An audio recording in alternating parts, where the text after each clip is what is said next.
Para presidir os trabalhos da mesa, desembargador Fernando Caldeira Brant. E os expositores, que já se encontram à mesa também, professor Cláudio Joel Brito e a doutora Andréia William.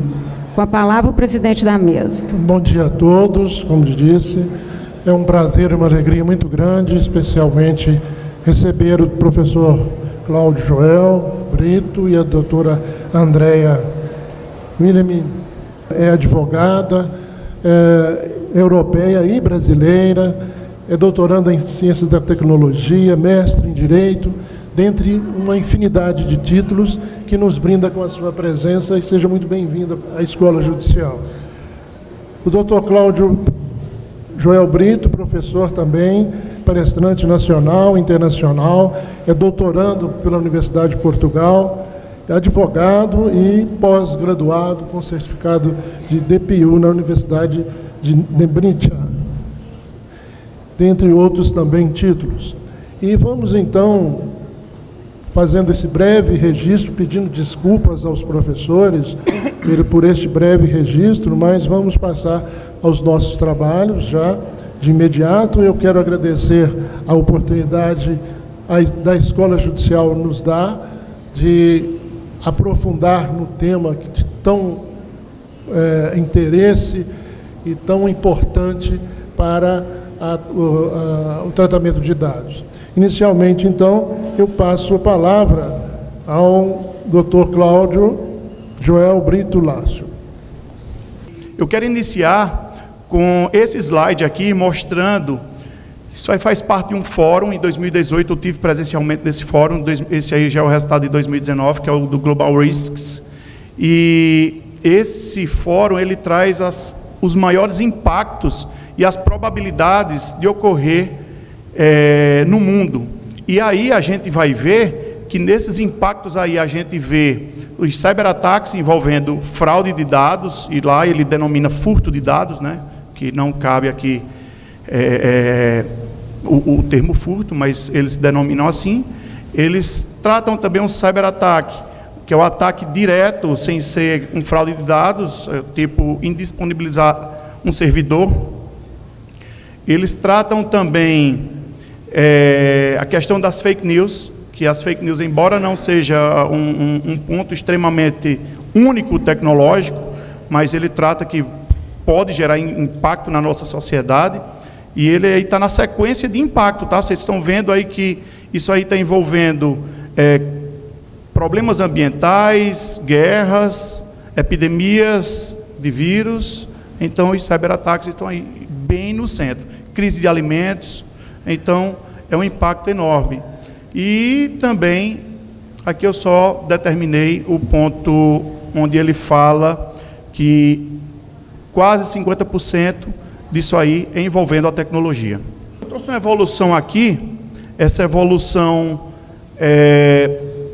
sobre proteção de dados. Ali você vê a Declaração Universal dos Direitos Humanos, que posteriormente a Europa trouxe para a formação da Convenção da União Europeia, a Carta da União Europeia, e você vê que em 81 teve o Tratado de Estrasburgo, onde nesse tratado ele já traz a proteção de dados, já traz os cuidados com os dados automatizados, ou seja, já está pensando na questão dos algoritmos. E a gente vê também, superior, em 76, a Constituição de Portugal, que já traz em 76 a proteção de dados, que com 2 alterações, em 81 e 89, ele teve a inclusão dos dados automatizados também na Constituição. E aí, em 98, temos aí, pegando o gancho da Diretiva Europeia de 95, a transposição é como se fosse um decreto, nesse caso dessa lei, é como se fosse um decreto mostrando as medidas que devem ser feitas em relação à Diretiva 95, ele forma a Lei 67 de 98, que posteriormente essa lei, ela, após o Regulamento Geral de Proteção de Dados da Europa entrar em vigor, ela sofre uma queda e uma nova legislação. E a gente vê que nisso tudo aqui, todo esse processo envolvendo proteção de dados, o pensamento primordial com a privacidade e posterior com à proteção de dados, o Brasil está ali na Constituição de 88 trazendo a privacidade. Não traz o termo proteção de dados. Eu até, questionando com um colega, perguntei, mas a privacidade não envolve a proteção de dados? Ele disse, olha, mas diretamente, como direito fundamental, está lá a privacidade. Então a gente vê uma nova preocupação do Brasil com a proteção de dados, trazendo um pouco lá no Marco Civil da Internet, e só. Na Europa, eu coloquei aqui, mas o regulamento, o 2016-679, que é o Regulamento Geral de Proteção de Dados, e a diretiva NIS, que é a Diretiva de Cibersegurança, são as medidas de cibersegurança que devem ser adotadas para promover a segurança e a proteção de dados relacionada à cibersegurança dos órgãos públicos. Bem interessante isso aqui para trazer como o viés para o comitê. E temos também aqui, quando você posta alguma coisa lá no Instagram ou lá no Facebook, que ele bloqueia porque fala que tem um áudio que você não podia postar. Então vem dessa diretiva lá do Lei do Meme na Europa, que ele evita que você viole direitos autorais, trazendo proteção de dados para esse viés. E, dando continuidade, temos a publicação em 2018, um ano muito forte para a proteção de dados, visto que o regulamento entra em vigor, e a Lei de Proteção de Dados, a Lei de Proteção de Dados Nacional, ela foi publicada. Teve também, em 2018, a criação da Lei de Proteção de Dados Portuguesa e, posteriormente, uma lei, a Lei Data Protection UK, que é a lei do Reino Unido. E tudo isso aí, pessoal, em 2018. Posteriormente, em 2019, tivemos a medida provisória alterada em lei, Lei 13.853, que faz algumas alterações, inclusive traz a NPD para a nossa Lei de Proteção de Dados. E temos aí uma PEC, a PEC 17 de 2019, que é uma PEC que ela traz o viés, traz em sua emenda a questão de incluir a proteção de dados como um direito fundamental em nossa Constituição. E aí, agora, em 2020, a previsão da nossa LGPD entrar em vigor, né? Esse aqui é uma evolução, mas eu trouxe aqui um quadro, que esse quadro aqui ele traz o DMCA, que ele tem um basilar de relação com a lei do meme, e temos também o Cloud Act, a COPA, algumas legislações, alguns atos americanos que envolvem a proteção de dados. E trouxe os dois últimos aí, que também, um de 2013 e um de 2018. 2013, o CNJ criou uma recomendação 9, que faz, quando você pensa em segurança da informação, ele traz para as serventias extrajudiciais, os cartórios extrajudiciais, uma recomendação de fazer o backup, como fazer o backup, como é que você vai preservar os princípios da disponibilidade, da integridade, os demais princípios da segurança da informação, da confidencialidade, como é que deve tratar. E, posteriormente, o provimento 74, que esse provimento 74, para quem está estudando o LGPD, vale a pena você dar uma lida nele, porque esse provimento 74, ele traz o que é que o cartório extrajudicial deve fazer para se adequar. Ele traz algumas medidas. Então, está organizado? Eu acredito que eles deram o melhor, mas falta muita coisa para organizar. A lei, se você comparar a lei com o provimento 74, vocês vão ver que elas acabam podendo se complementar. E aí, eu trouxe aqui o artigo 1º. Esse artigo 1º, ele fala que a lei de proteção de dados, ela é feita para proteger os dados das pessoas, tanto em ambiente físico quanto digital. Veja que ele bota, inclusive nos meios digitais. Então, ela deve ser tratada no ambiente físico, quanto no âmbito digital, e ele vai proteger as pessoas físicas. Mas, se pessoas físicas e jurídicas, sejam públicas ou privadas, forem fazer tratamento de dados, elas devem estar submissas à LGPD.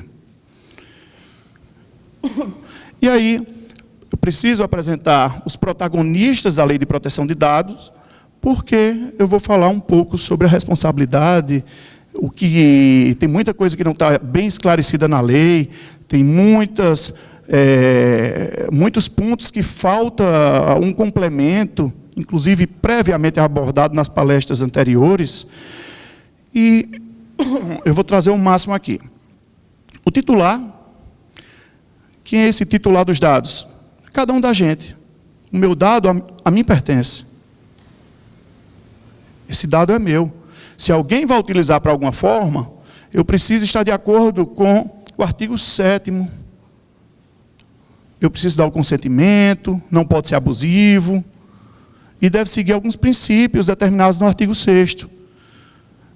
Deve ser minimizada essa coleta de dados, deve buscar medidas de segurança. E, posteriormente, trago aqui o controlador. Embaixo de cada um, você vai ver que tem um artigo da lei, o artigo inciso, o qual vocês podem encontrar. O controlador é aquela pessoa que vai dizer, ele vai selecionar o encarregado e vai dizer o que é que ele quer que trate. Nesse caso aqui já foi citado que, no caso do tribunal, seria o presidente do TJ. Trouxe também a figura do operador. Esse operador, ele fala que é uma pessoa física ou jurídica que vai tratar os dados, que vai efetuar o tratamento de dados. E esse tratamento de dados foi extremamente bem elencado pela desembargadora aqui, que ela colocou todos os verbos bem direitinho a respeito do que é o tratamento de dados, quais são os verbos, como é que vai atingir diretamente, qual é o verbo que vai atingir diretamente. Quando você vê tratamento de dados, imagina qualquer coisa. Visualizar, excluir, alterar, enviar, receber, guardar.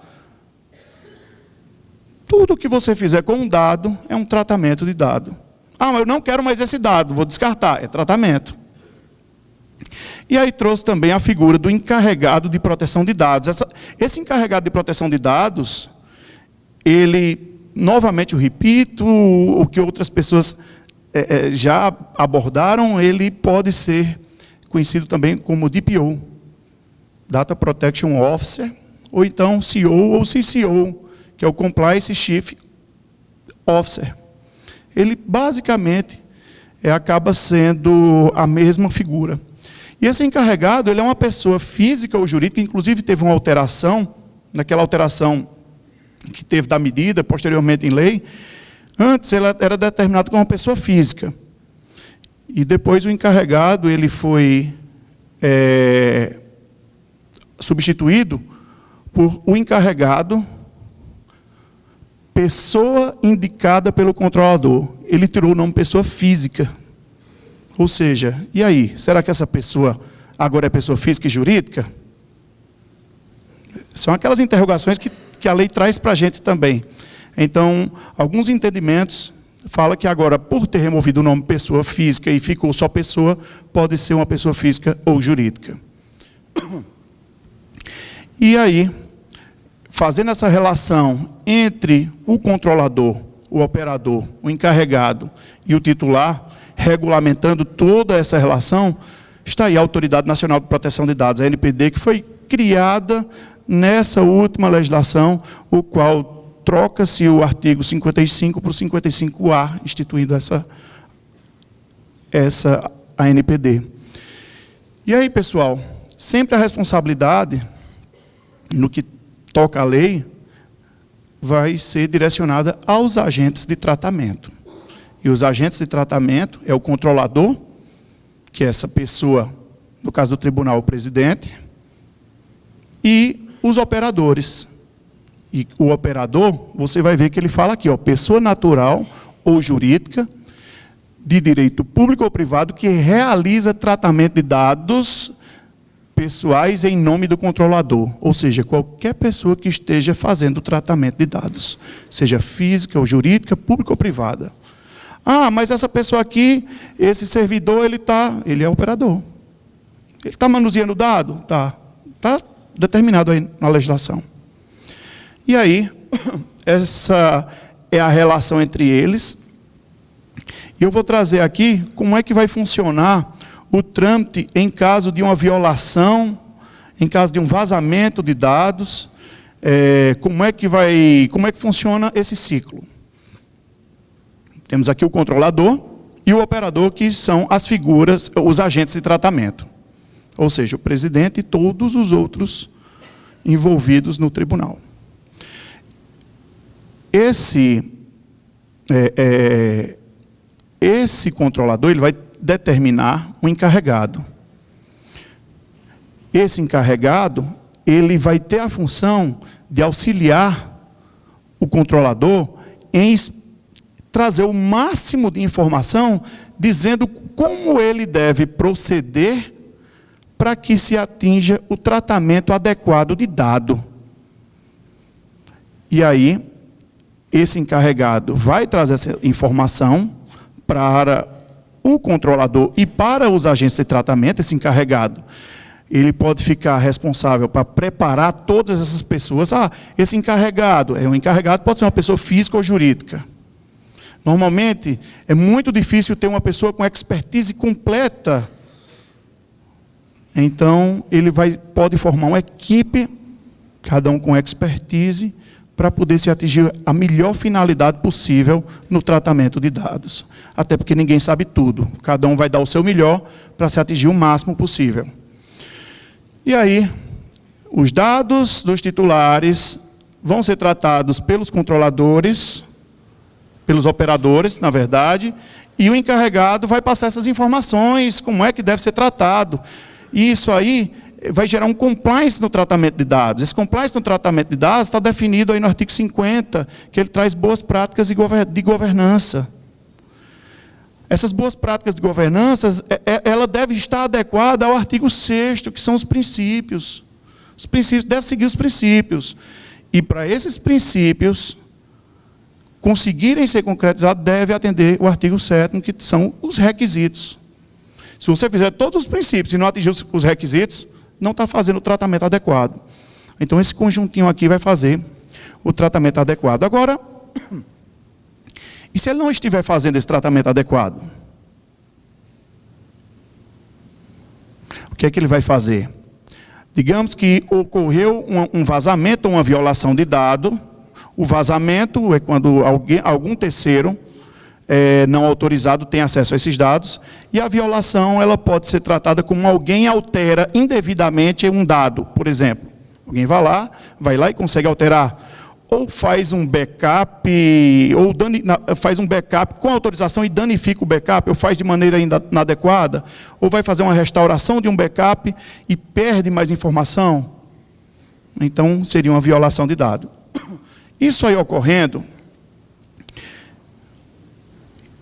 já foi até abordado que o controlador, o encarregado, pode entrar em contato com a Agência Nacional, deve entrar em contato com a Agência Nacional, para informar tal situação, também devendo informar aos titulares. Mas o titular também pode informar que percebeu um vazamento ou uma violação de dados e entrar em contato com o encarregado e também com a ANPD. Ele pode também peticionar para a ANPD. E esse procedimento, a ANPD, no caso da gestão pública, ele vai informar o encarregado, o que é que deve ocorrer de tratamento, o que é que deve fazer, qual é a medida. E isso aí vai fazer com que o encarregado, a ANPD vai informar o encarregado o que é que deve fazer, e o encarregado vai buscar trazer de novo o compliance adequado para o tratamento de dados. Ou seja, o adequado, o encarregado, ele é aquele porta-voz do controlador. Ou seja, ele é a pessoa de confiança do controlador. E essa pessoa de confiança deve ter uma equipe para que isso aí se atinja o melhor êxito possível. E aí eu trago aqui para apresentar um pouco sobre essa figura do encarregado, o DPO. E esse DPO, ele existe aí pesquisas e pesquisas, pensamentos artigos informando que o DPO ele deve ter o conhecimento jurídico, outros já informam que deve ter o conhecimento tecnológico, outros falam que é da pura gestão e governança. Mas o resumo disso aí é que o DPO ele deve ter o conhecimento jurídico, ele deve ter o conhecimento jurídico, ele deve ter o conhecimento informático. Quando eu falo informático, eu estou trazendo tecnologias, computação, segurança. E ele deve ter o conhecimento de gestão. Porque se você tiver conhecimento jurídico, conhecimento informático, mas você não entender da logística do local, da gestão do local, muito bem abordado quando falou que o DPO, para um órgão público, ele devia ter uma formação em administração pública. Muito bem colocado. Ah, mas e ele deve ter esse conhecimento maior em gestão. Olha, se ele for só o advogado, ele vai poder contratar uma equipe que entenda da parte de tecnologia e gestão. Mas eles vão ter que trabalhar no máximo de sincronia possível. E aí eu trago aqui o encarregado, trago aqui, quando fala que ele deve ter o conhecimento no direito, é no direito internacional e os demais ramos do direito, inclusive nos direitos que também não são ramo, como o direito digital. Às vezes tratado como direito informático, direito cibernético, ele deve ter esse conhecimento. Na área da tecnologia, ele deve entender sobre a segurança de TI, que engloba a segurança da informação, a segurança física, a cibersegurança, cada uma pela CompTIA é tratado de maneira diferente. E ele deve entender da resposta a incidente de segurança da informação. Por quê?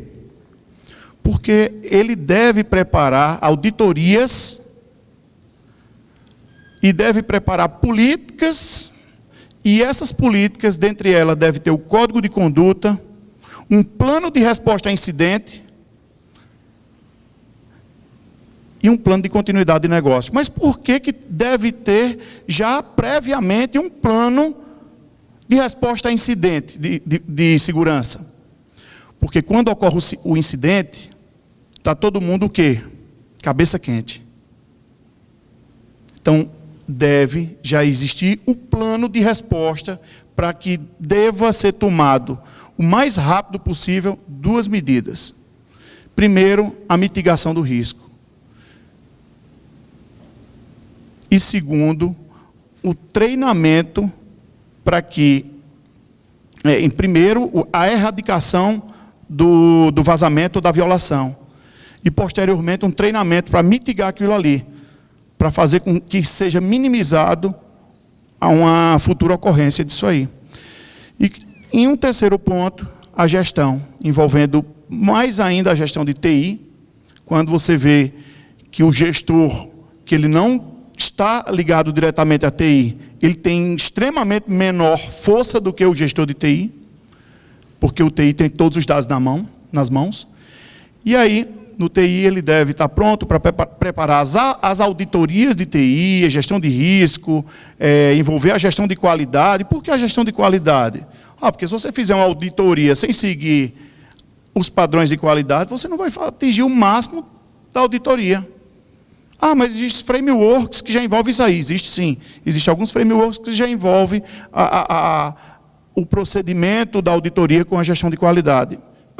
E aí seguir os padrões internacionais, inclusive que foi trazido uma ISO, que é um padrão internacional, uma norma técnica de padrão internacional, trouxe a 27001, que é gestão da segurança da informação, que inclusive a ISO, ela criou uma nova ISO para complementar a ISO 27001 e a ISO 27002.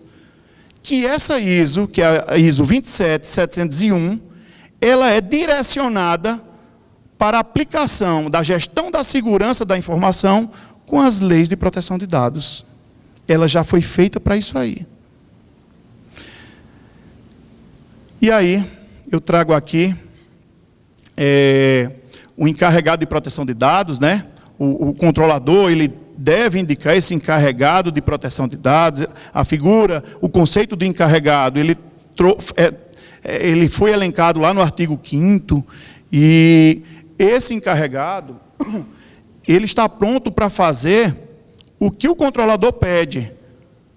Mas ele é responsável? Ele não é. A lei não traz que o encarregado, ele é o responsável. Quando você vai nos itens de responsabilidade, ele fala que os responsáveis são os agentes de tratamento, que é o controlador e o operador. E nisso aí,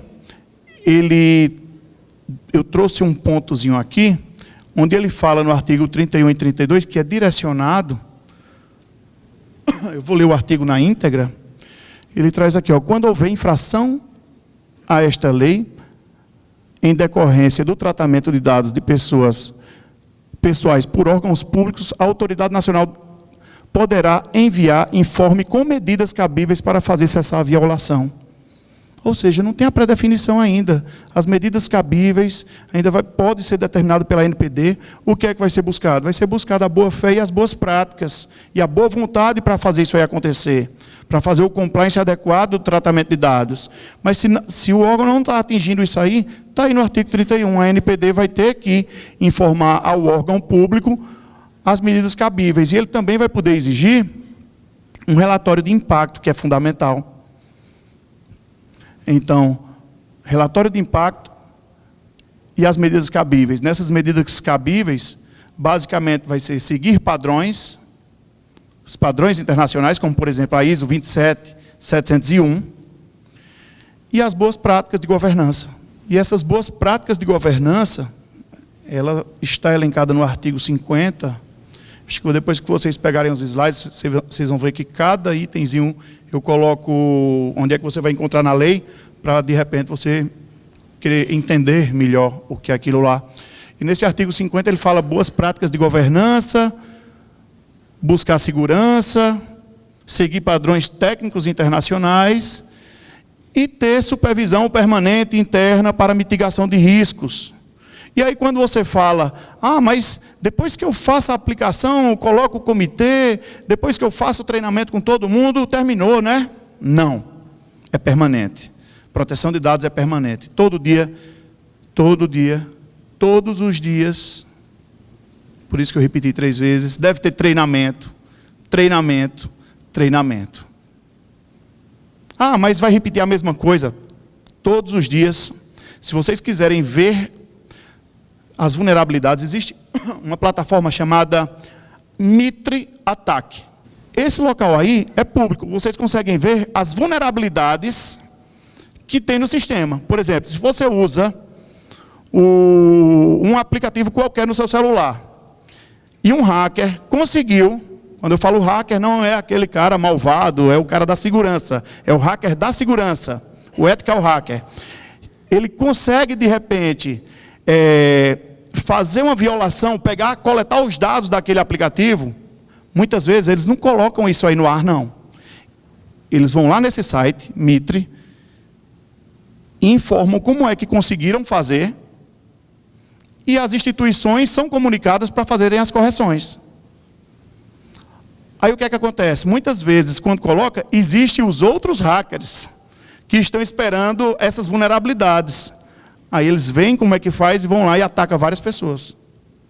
Então, é um local que é feito para trazer boas práticas, que muitas vezes é usado de forma inadequada, digamos assim. Bem interessante, quem deseja acompanhar isso aí, Ataque Mitre, é bem legal isso aí. Você, de repente, entender o que é que está ocorrendo. Às vezes você está com o seu Windows lá, ou seu Mac, ou o seu Linux, né? Às vezes a pessoa acredita que o Linux é o mais seguro. Não é o mais inseguro, mas é porque tem poucas pessoas, e as pessoas que utilizam têm uma técnica maior, e faz com que seja menos direcionado ao ataque. E aí, trazemos aqui a ANPD, onde ela versa em seu artigo 55, J, parágrafo 3º.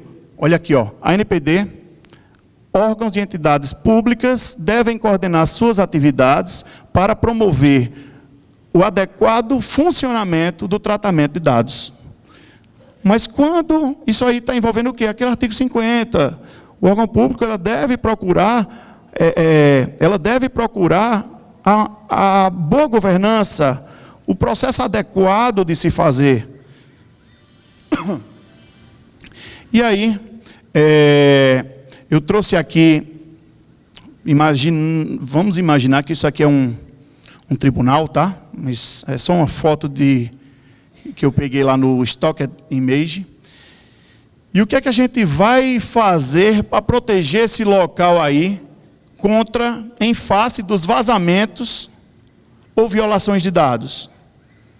Só que se alguém quiser participar, eu coloquei 5 itens aqui. Se alguém quiser dizer o que é que pode fazer para proteger, pode informar, que aí a gente falar aqui agora, né, nesse momento. Então, vamos ter que buscar, o compliance nada mais é do que a busca da conformidade, vai buscar adequar a conformidade legal, envolvendo a Marco Civil, LGPD, tem relação com pessoas do exterior, da Europa? Tem. RGPD também, ISO 27701 e 27001 e 002. A ISO 27005, que é a gestão de riscos. A 2735, que é a gestão de resposta a incidentes. Vai adequando tudo isso aí. E essa criação das políticas internas com base nessas ISOs.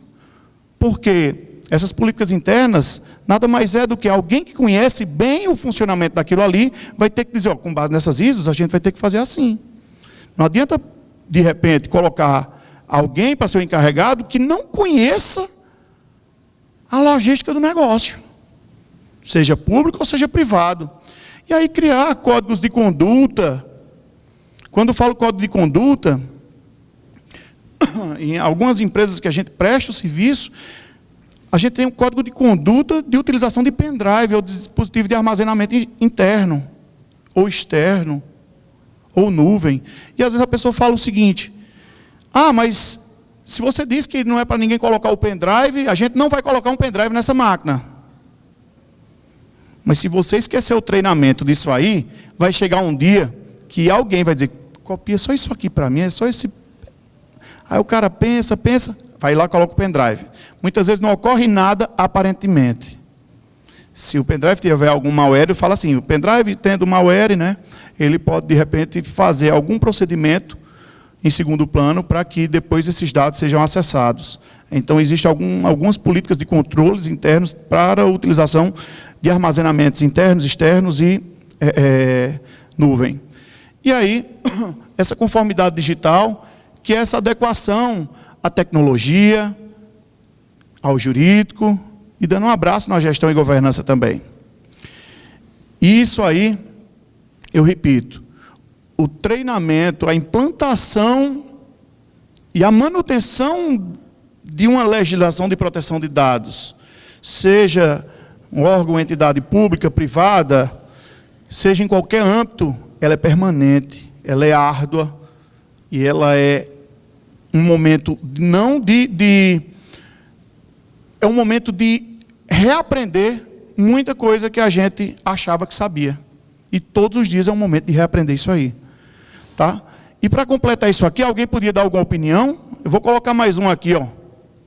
Treinamento. Esse treinamento é diário. Eu vou dar mais outra opinião, eu vou trazer mais um aí, ó. Treinamento de novo. Por quê? Porque sem o treinamento diário, sem o treinamento do código de conduta, sem o treinamento de accountability, não vai funcionar. Aí eu vou dar mais uma opinião aqui para vocês, ó. Treinamento de novo. Sem isso aí não vai funcionar. E, mais uma vez, treinamento para concluir. Tá? Pessoal, meu nome é Cláudio, eu estou à disposição no Instagram, no LinkedIn, quem tiver alguma dúvida pode mandar lá, trocar uma ideia comigo.